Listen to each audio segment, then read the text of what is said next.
অতিকে সুখৰ খবৰ, সুখৰ বতৰা বঙাইগাঁওবাসী ৰাইজৰ বাবে। বঙাইগাঁও বিশ্ববিদ্যালয়ৰ নতুন উপাচাৰ্য ইতিমধ্যে মহামহিম আমাৰ ৰাজ্যপালে খন্তেক আগতে নিযুক্তি প্ৰদান কৰিছে। গুৱাহাটী বিশ্ববিদ্যালয়ৰ অসমীয়া বিভাগৰ অধ্যাপক তাৰিণী চন্দ্ৰ ডেকা ছাৰক বঙাইগাঁও বিশ্ববিদ্যালয়ৰ প্ৰথমগৰাকী উপাচাৰ্য হিচাপে নিযুক্তি প্ৰদান কৰা হৈছে।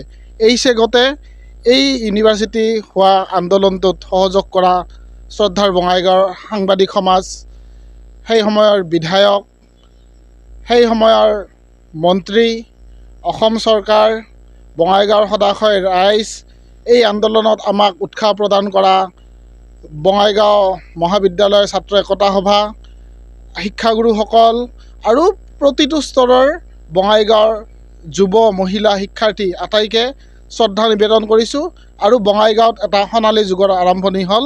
আটাইকে শুভেচ্ছা আৰু শ্ৰদ্ধা নিবেদন কৰিছোঁ। ধন্যবাদ। জয়তু বঙাইগাঁও।